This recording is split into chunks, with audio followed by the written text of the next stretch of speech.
बहुप्रतीक्षित वांगणी ग्रामपंचायत उपसरपंच पदाची निवडणूक पार पडली आहे। नुकताच भाजपमध्ये प्रवेश केलेल्या अमित शेलार यांचा या निवडणुकीत विजय झालाय। भाजपने ही निवडणूक 4 मतांच्या फरकाने जिंकली आहे। ठाणे जिल्ह्यातील सर्वात मोठी ग्रामपंचायत असलेल्या वांगणी ग्रामपंचायतची निवडणूक शुक्रवार दिनांक 22 मे रोजी पार पडली। सुरुवातीला उपसरपंच पदाची बिनविरोध निवड करण्यात आली होती। त्यात शिवसेनेच्या अन्वी अमोल शेलार यांची निवड झाली होती। मात्र त्यांच्या राजीनाम्यानंतर उपसरपंच पदासाठी मोठी चुरस रंगलेली पाहायला मिळाली। शुक्रवारी पार पडलेल्या या निवडणुकीत नुकताच शिवसेनेतून भाजपमध्ये प्रवेश केलेल्या अमित शेलार यांचा अर्ज दाखल होता, तर शिवसेनेकडून छाया वाघमारे यांचा अर्ज दाखल होता। त्यामुळे ही निवडणूक शिवसेना विरुद्ध शिवसेना अशी झाल्याचं बोललं जात आहे। या निवडणुकीत अमित शेलार यांना 11 मतं मिळाली, तर छाया वाघमारे यांना 7 इतकं मतदान झालंय। अमित शेलार यांच्या विजयानंतर भाजपने शिवसेनेकडून उपसरपंच पद हिसकावून घेत जल्लोष साजरा केला।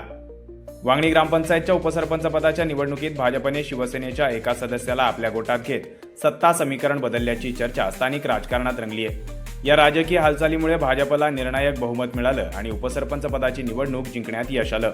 या निवडणुकीत स्थानिक पातळीवर बेरजेचे राजकारण पुन्हा एकदा पाहायला मिळाले। ग्रामपंचायत स्तरावर पक्षांतर, गटबाजी आणि वैयक्तिक समीकरणे यांचा मोठा प्रभाव असल्याचं या निकालातून स्पष्ट झालंय। महाराष्ट्रातील स्थानिक स्वराज्य संस्थांच्या निवडणुकीमध्ये अशा प्रकारचे राजकीय समीकरण बदलत असल्याचे उदाहरणे यापूर्वीही पाहायला मिळालेत। दरम्यान थेट सरपंच पदाची निवडणूक युती म्हणून एकत्र लढवलेल्या शिवसेना भाजपमध्ये आता संघर्ष सुरू असल्याचं दिसून येतंय। युतीमध्ये उपसरपंच पदाची जागा शिवसेनेला सुटलेली असताना भाजपने शिवसेनेचा सदस्य आपल्या पक्षात घेऊन बेरजेचे राजकारण केलं। त्यानंतर तोच उमेदवार देऊन उपसरपंच पदासाठी मोठी चुरस निर्माण केली।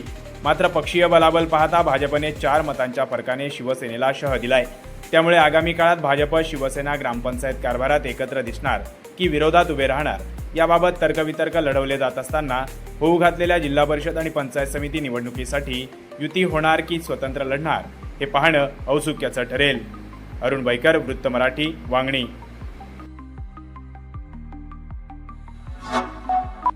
Like, comment, share and subscribe.